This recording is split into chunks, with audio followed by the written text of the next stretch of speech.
Hello guys, तो आज हम सीखेंगे data types in C. So data types in C क्या होता है? बेसिकली डेटा टाइप क्या होता है?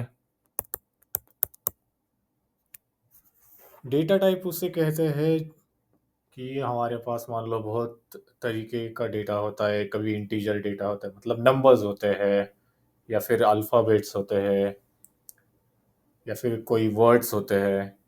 तो हर एक को स्टोर करने के लिए हम अपने कंप्यूटर को किस तरह से इंस्ट्रक्शन देते हैं, इस डेटा टाइप के मदद से इंस्ट्रक्शन देते हैं। ठीक है। तो कितने तरीके के डेटा टाइप्स होते हैं सी में? सी में बेसिकली तीन तरीके के डेटा टाइप्स होते हैं।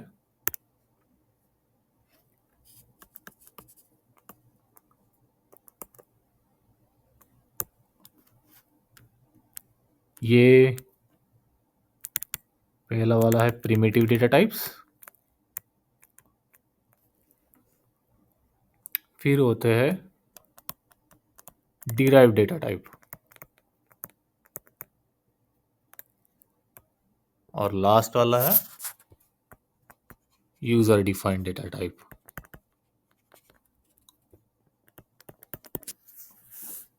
ठीक है।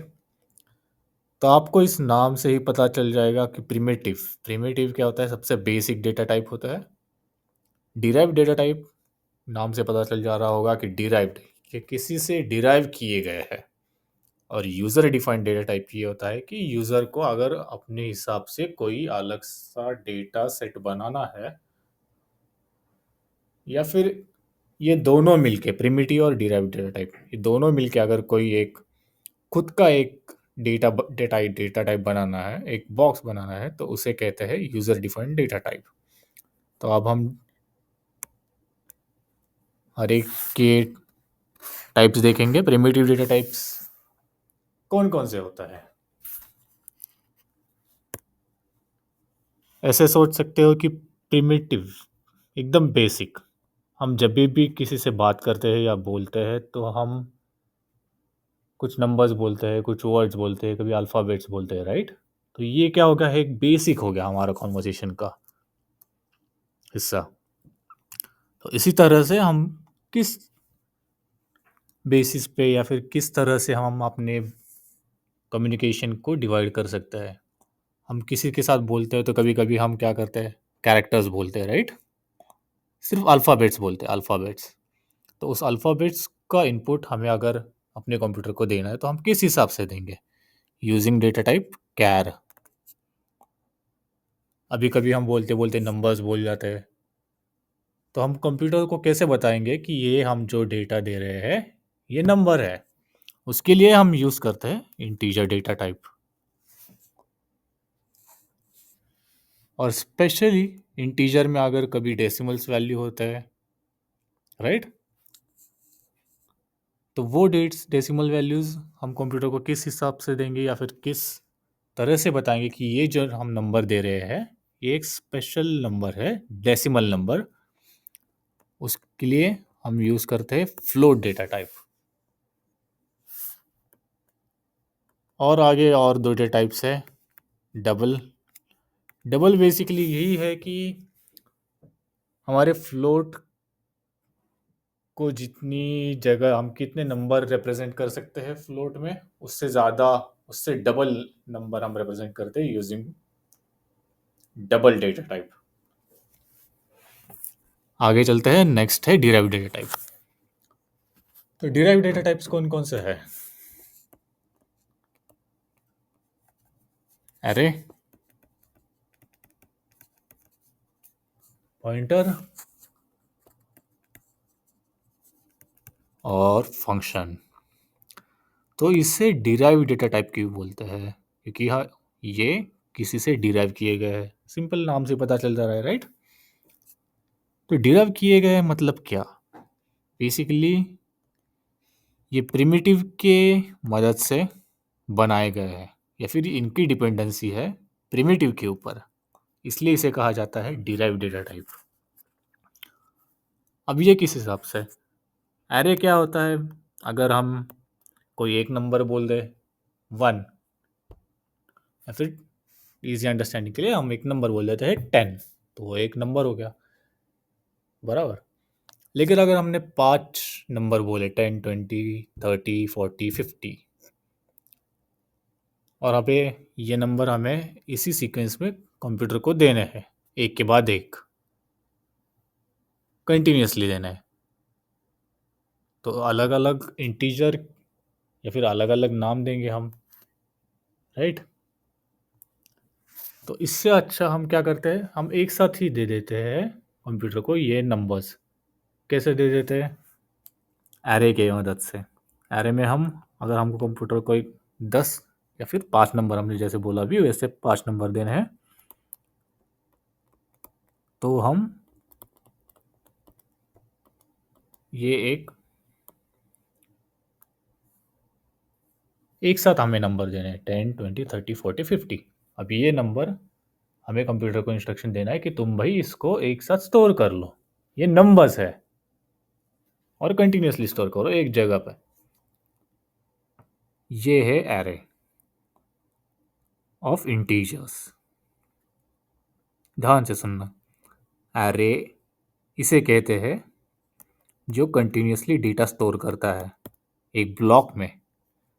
समझो ये ब्लॉक है, इसमें हम एक ही डेटा स्टोर कर सकते हैं, लेकिन हम इसको डिवाइड करके कंटिन्यूअसली सेम तरीके का डेटा स्टोर कर सकते हैं। जैसे अब हमने यहाँ पे नंबर स्टोर किए, तो ये हो गया array of integers. Array of integers क्योंकि इसके अंदर नंबर स्टोर है।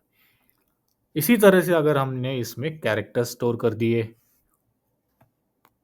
ए B C D E, A B C D E, ठीक है ना, तो ये क्या बन गया हमारा? ये बन गया हमारा एरे ऑफ कैरेक्टर्स। अगर हमने फ्लोट वैल्यू स्टोर कर दिए 2.1, 2.2, 2.3, 2.4, ये हो गया एरे ऑफ फ्लोट।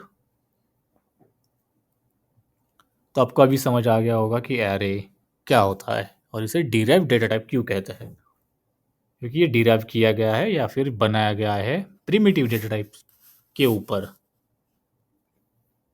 अभी नेक्स्ट आता है हमारा पॉइंटर। पॉइंटर का मतलब क्या है? पॉइंटर, अभी एक आदमी यहाँ पे खड़ा है,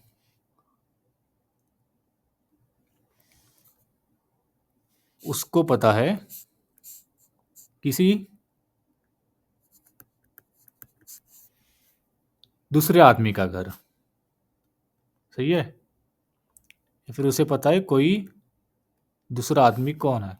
फॉर एग्जाम्पल आपका एक दोस्त होगा, दोस्त का दोस्त होगा, राइट, लेकिन वो दोस्त कहीं पे छुपा बैठा है। ये आपका दोस्त है वाई, ये आपका दोस्त है एक्स। अपने समझने के लिए हम इसे अच्छे नाम दे देते हैं।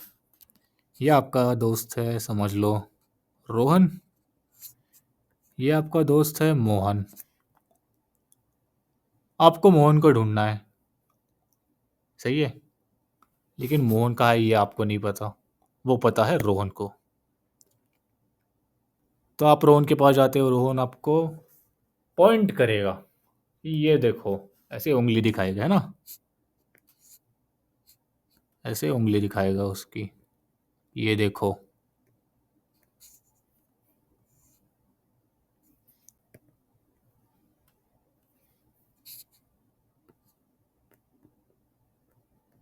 सही है ना ड्राइंग मेरी? अब ये कौन सी उंगली दिखा रहा है? छोटी उंगली दिखा रहा है, आप समझ लो, ठीक है, कि ये उंगली दिखा रहा है कि देखो वहाँ पे है वो, मतलब वो पॉइंट कर रहा है, पॉइंटिंग अ फिंगर, इसलिए इसे कहते हैं ये पॉइंटर है ना, क्योंकि ये पॉइंट कर रहा है, हमें बता रहा है कि कहाँ पे जाना है। आप इसके पास जाओगे, आप बोलोगे भाई रोहन, मोहन कहाँ पे है, वो पॉइंट करेगा, बोलेगा यहाँ पे। तो ये क्या बन गया हमारा? पॉइंटर। उसी तरह से हमारे सी लैंग्वेज में कुछ डेटा टाइप है जो बताते हैं कि हमें जो वैल्यू ढूंढनी है वो कहाँ पे है। इन शॉर्ट अगर कहा जाए तो उसके पास पता होता है। पता, इंग्लिश में पते को क्या बोलते हैं? एड्रेस। उसके पास एड्रेस होता है कि ये चीज़ आपको इस एड्रेस पे मिल जाएगी। उसे कहते हैं पॉइंटर। पॉइंटर को इस सिंबल से रिप्रेजेंट किया जाता है। ठीक है, अभी इसके अंदर एड्रेस होगा किसी दूसरे का। अब जिसका एड्रेस है, उस एड्रेस के ऊपर हो सकता है हमारा प्रिमिटिव डेटा टाइप हो, कोई प्रिमिटिव डेटा हो, इंटीजर हो, कैरेक्टर हो, फ्लोट हो, डबल हो। मतलब क्या कि इसकी डिपेंडेंसी आ गई, कहीं ना कहीं ये प्रिमिटिव डेटा टाइप पे डिपेंडेंसी आ गई, कुछ ना कुछ ये प्रिमिटिव डेटा टाइप स्टोर कर रहा है। या फिर ऐसे भी हो सकता है आपको आगे जाके लगेगा कि ये यूज़र डिफाइंड डेटा भी पॉइंट करता है। ठीक है ना? तो ये बन गया डिराइव डेटा टाइप पॉइंटर। आपको आगे जाके और एग्जांपल सॉल्व करने के बाद पॉइंटर क्या होता है, कैसे होता है, आसानी से समझ आए, इस हिसाब से मैं आपको सिखाऊंगा। अभी के लिए इतना ही याद रखो कि पॉइंटर पॉइंट करता है किसी दूसरे लोकेशन को।